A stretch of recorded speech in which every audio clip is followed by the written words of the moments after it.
Buscando la verdad, en la revista de Opinión Democracia iniciamos la jornada de entrevistas y de debates. Vamos a empezar con un diálogo con el general Luis Altamirano, excomandante general de la Fuerza Terrestre Ecuatoriana, investigador, estudioso, académico, sobre este veto y las perspectivas en el país con la aplicación de esta nueva ley. ¿Cómo ha visto usted este panorama luego del veto? ¿Qué se puede hacer para que aquí en el Ecuador haya un uso legítimo de la fuerza y se defienda al Estado ecuatoriano, se defienda a la gran mayoría de ecuatorianos y se imponga el orden en el Ecuador? General Altamirano, muy buen día. Miguel, buenos días. Y de igual forma un saludo a todos quienes nos escuchan. Bien, debo iniciar agradeciendo el espacio y en la medida del tiempo explicar algunos aspectos que considero deben ser abordados desde una perspectiva técnica y de igual forma desde una perspectiva jurídica. Y de igual forma no debemos desconocer que el derecho no solo es un fenómeno jurídico, sino que también es un fenómeno político, y en su construcción pues intervienen diversas miradas. Mire, considero que en el país hay una matiz de opinión que a veces dividimos entre blanco y negro, y es por eso importante a veces distinguir en el análisis pormenorizado justamente qué es lo que contiene una propuesta. Mire, conozco a profundidad todo el proceso, he seguido este proyecto desde el inicio, conozco a detalle lo que se ha analizado, de igual forma las observaciones del Ejecutivo, pero debo decir que en gran parte de las observaciones que ha hecho el Ejecutivo no están de acuerdo o con la Constitución, ni tampoco con algunos dictámenes de la Corte Constitucional. Y en muchas de las objeciones presentadas no existen justificativos. Y de igual forma, en el informe presentado por la Asamblea en su momento, se evidencian pronunciamientos y sentencias de la Corte Interamericana de Derechos Humanos y también se hace referencia a principios y estándares internacionales que tienen que ver con el código de conducta de los funcionarios encargados de hacer cumplir la ley y con los principios básicos del uso de las armas de fuego. En definitiva, yo veo que la ley sí puede existir algún vacío, podría ser mejorada, todo es perfectible. Sin embargo, yo creo que ha sido un adelanto.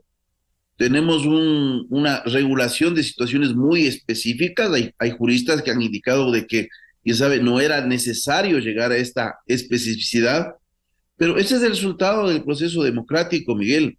Y más allá del déficit que la Asamblea puede tener y del desprestigio, porque ha habido situaciones que en la realidad son deplorables, veo que también ciertas reacciones del Ejecutivo que tienen que ser repensadas. Mire, si se puede hacer modificaciones en el reglamento sin sobrepasar los aspectos que ya la propia ley señala, que se haga, pero que no se lance este tipo de comentarios que a la final no abonan en esa dificultad que usted mismo lo ha señalado de buscar un diálogo en donde el pueblo ecuatoriano tiene esa esperanza, más allá si los actores políticos la tienen o no la tienen, la esperanza de que haya un diálogo para buscar en el trabajo conjunto con la Asamblea construir reglas y normas que el pueblo necesita. Eso le podría decir como primera opinión, Miguel. General Altamirano, en su análisis ha dicho que, como ha señalado el gobierno, en el reglamento pudiera incluir algunos temas, por cierto, partiendo por un principio de ordenamiento jurídico.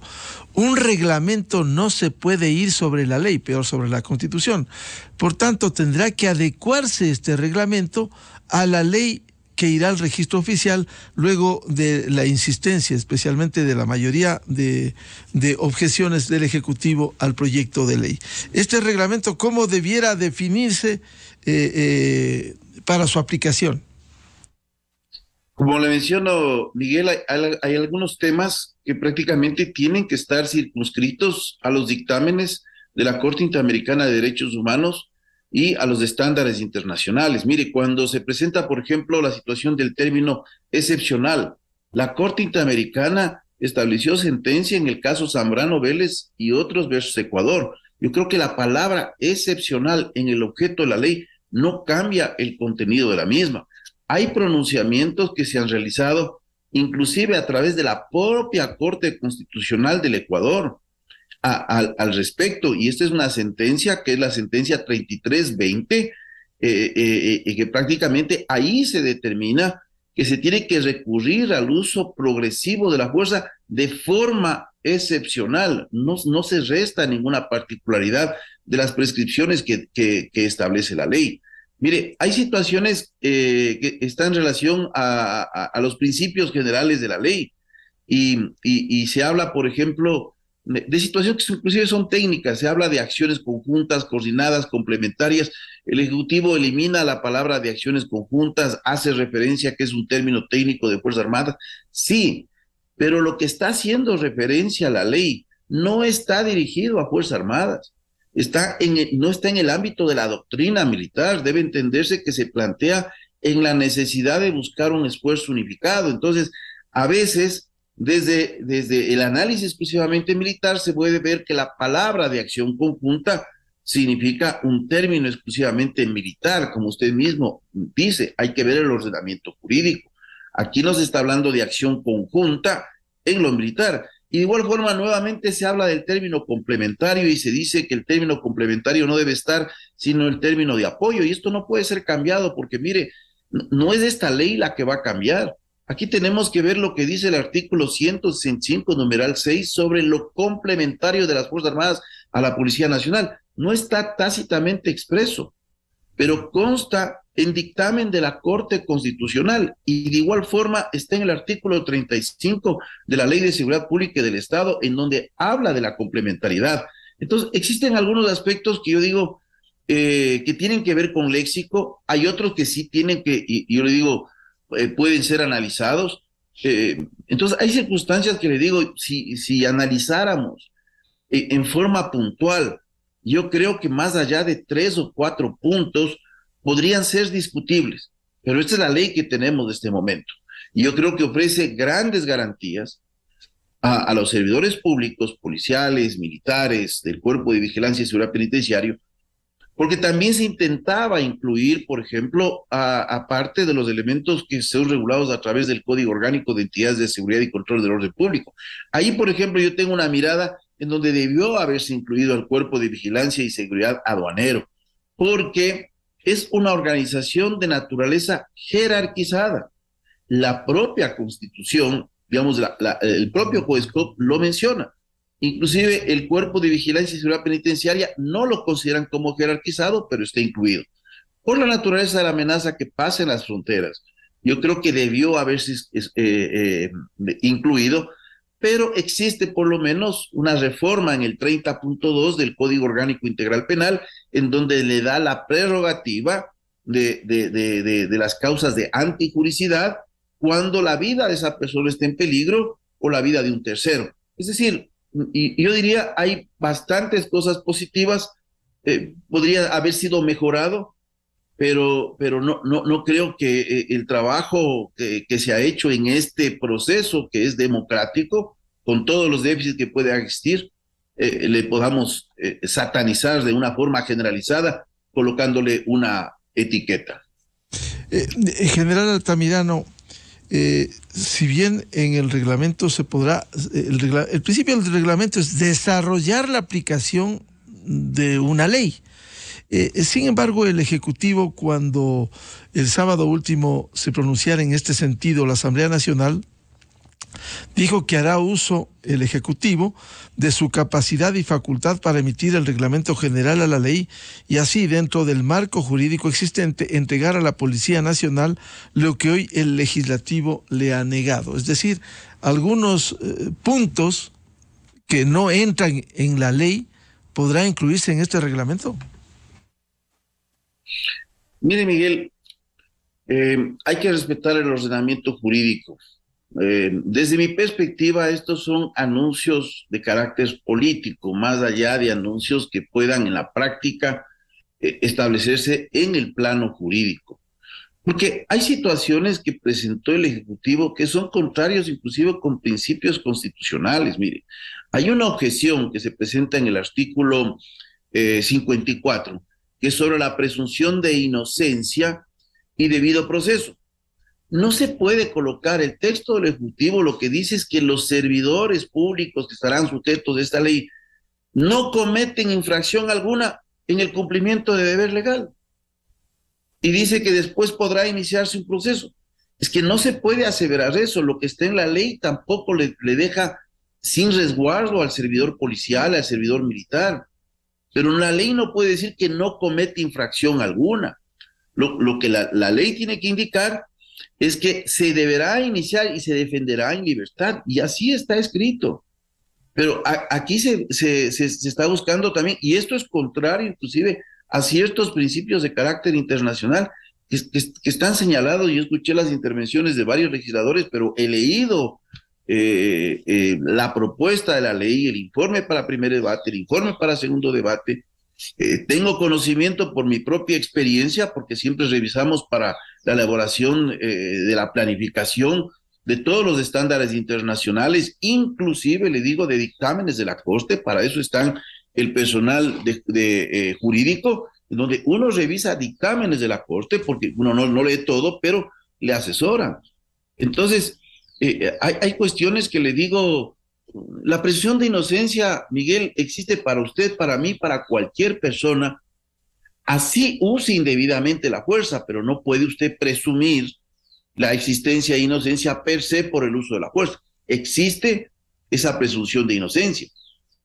Y de igual forma, por ejemplo, cuando se busca eliminar por parte del Ejecutivo la aplicación de sanciones de carácter administrativo a funcionarios encargados de hacer cumplir la ley en el uso de la fuerza, claro que tiene que haber sanciones administrativas. Existe en cualquier país del mundo. Mire, yo tengo un funcionario público que en una detención puede ser acusado de agresión, o hay imágenes de una acción que desborda la naturaleza policial. ¿Qué hago yo a esa persona? Coloco en un trabajo administrativo.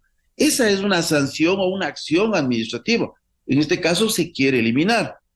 Y miren, nosotros hemos tenido casos en circunstancias de carácter militar de varios tipos, en donde, y le digo inclusive de tipos de atentados contra el pudor y cosas de esas situaciones. ¿Qué hace uno? Sacar a esa persona de ese medio hasta que se complete un proceso de investigación. Y hay otros aspectos de atención. Por ejemplo, yo le diría, se discute mucho esto del seguro de salud. Yo sí digo que esto no genere nuevas erogaciones por parte del Estado. Es verdad que el seguro de vida como tal se establece en el ISPA. Con esas palabras exactas no se establece en el ISPOL. Entonces, no sé si esto de aquí, que de igual forma el presidente quería eliminar, era para que no se generen nuevas obligaciones para el Estado. Entonces lo podrá hacer en el reglamento. Ahí sí, porque dice que tiene que haber un seguro de vida, y ese seguro de vida tiene que ser entregado por parte de las entidades de seguridad social.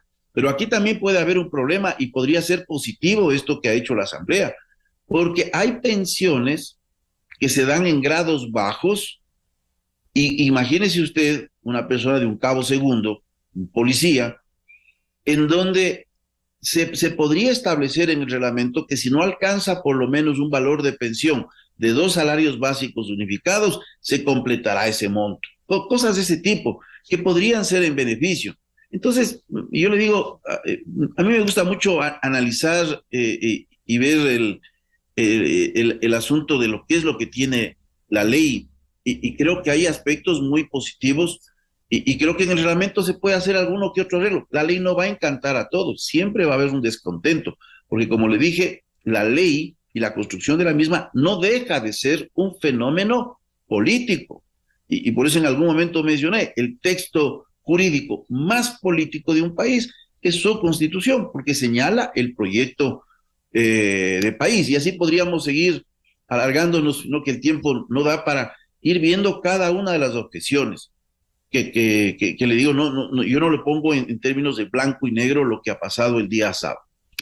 A propósito de la especificidad de la insistencia de la Asamblea en 20 puntos y el allanamiento a uno, quisiera un comentario, general Altamirano.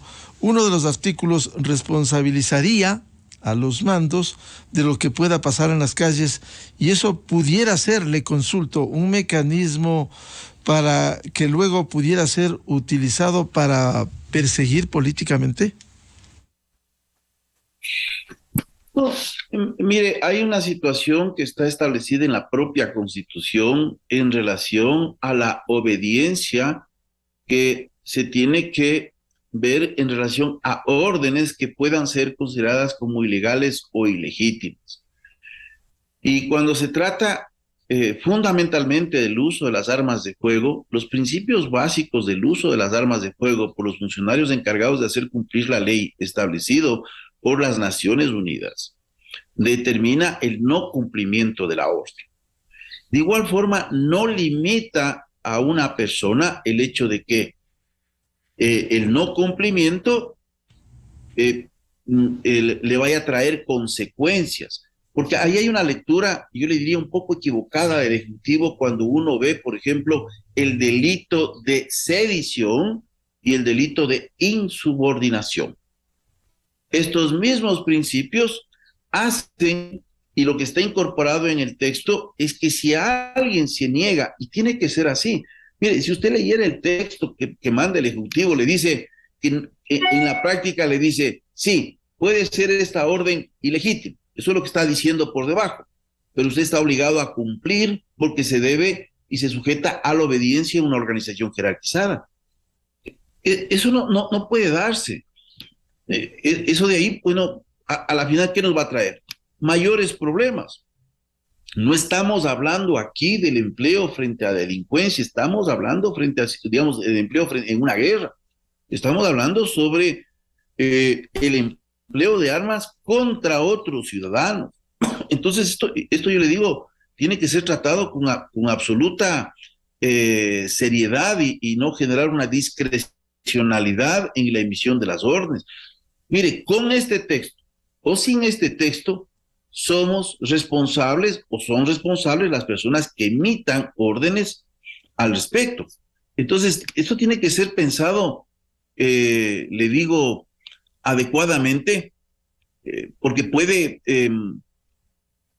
traer, le digo, consecuencias no solo para las instituciones, consecuencias para las personas y consecuencias para el país en general, que a la final terminamos pagando todos los ecuatorianos. Entonces yo no veo ahí algún tipo de inconveniente que se haya limitado y se haya puesto textualmente aquello que ya está en la Constitución de forma general. Claro, en la Constitución precisamente, general Altamirano, el artículo 159, segundo inciso, establece que las autoridades de las Fuerzas Armadas y de la Policía Nacional serán responsables por las órdenes que impartan. La obediencia a las órdenes superiores no eximirá de responsabilidad a quienes las ejecuten. Sí, mire, usted ha señalado el artículo de forma muy precisa. De igual forma, como yo le dije, está establecido en los numerales 25 y 26 de los principios básicos sobre el empleo de la fuerza y de las armas de fuego, que son parte de este conjunto de normas que se conocen como derecho suave, ¿no? Y esto fue establecido en 1990.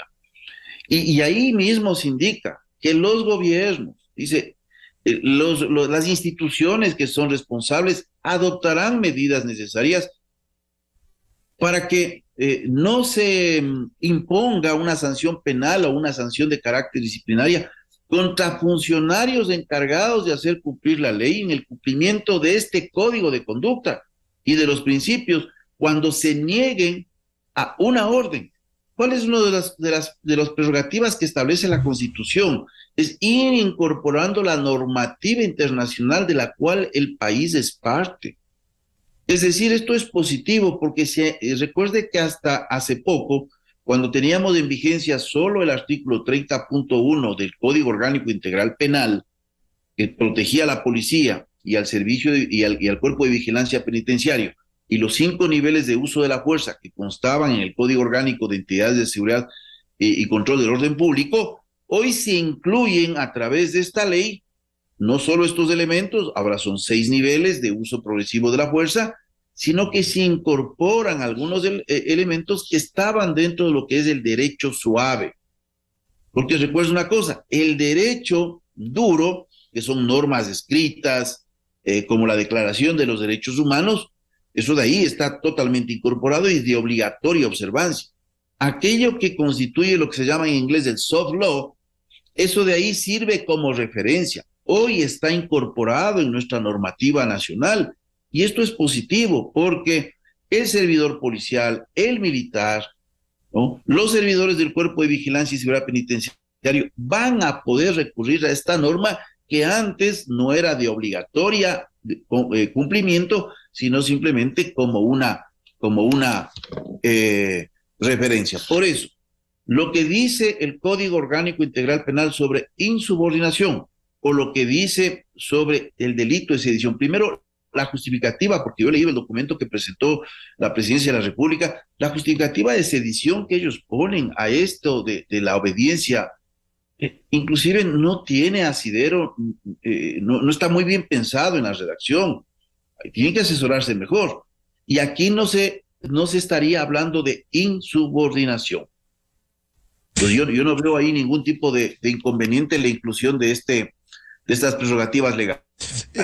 General Altamirano, más allá del tema jurídico que debiera debatirse, aunque va conectado a lo político, ¿cómo volverle operativa a esta nueva ley con estas objeciones, con estas insistencias de la Asamblea?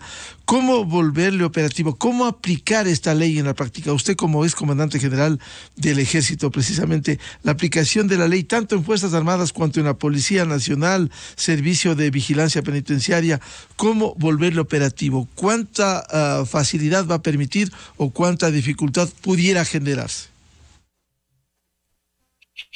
Bueno, es necesario establecer un proceso de capacitación, pero también es necesario, junto a ese proceso de capacitación que ya puede iniciarse, ir trabajando en el reglamento, porque el reglamento va a permitir clarificar aspectos que todavía constan de forma general en la ley.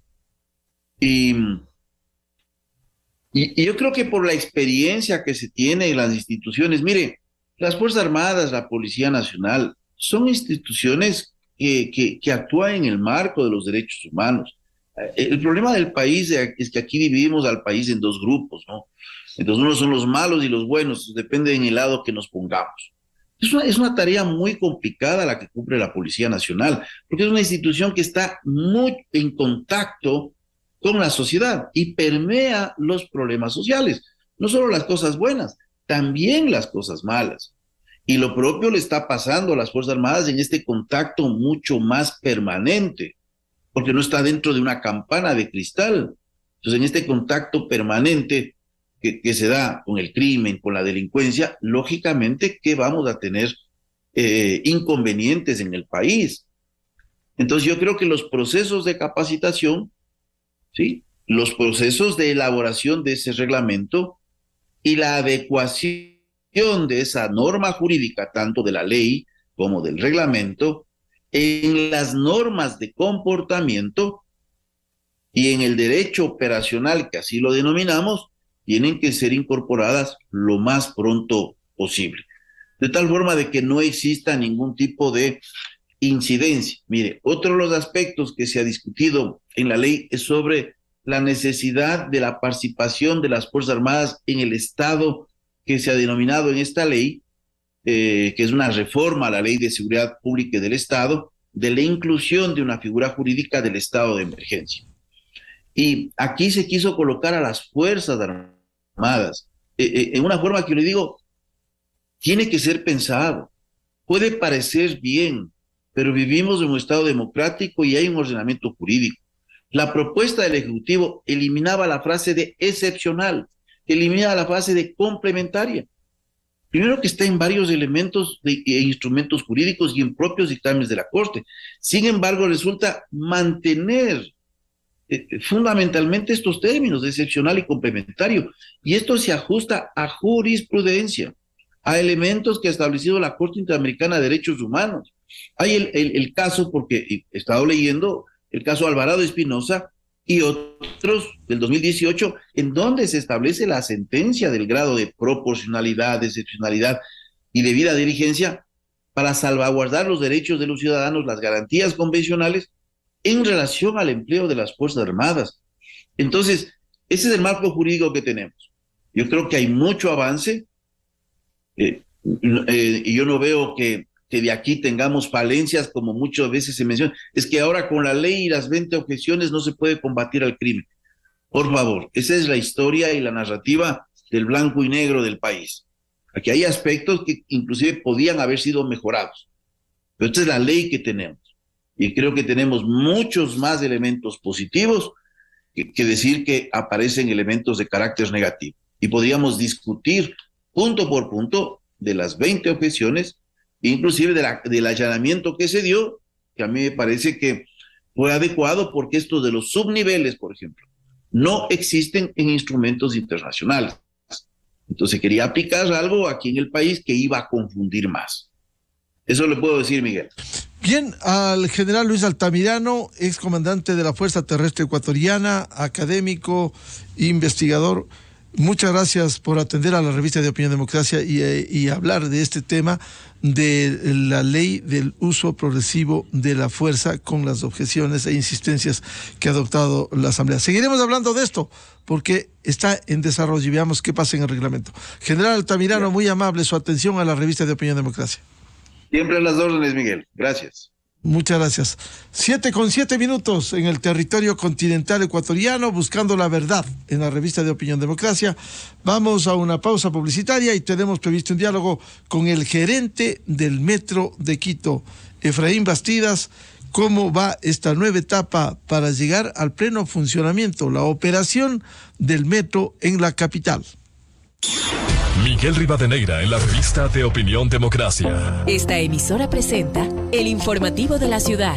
El cableado aéreo que se observa en las calles y avenidas de la ciudad no solo atenta contra su estética, también representa un riesgo constante para los ciudadanos. Le preguntamos a Luz Helena Coloma si es posible implementar un plan de soterramiento de cables. Quito tiene que ser una ciudad visualmente más limpia, más atractiva, que genere más oportunidades, una ciudad que pueda lucir sus encantos sin interrupción.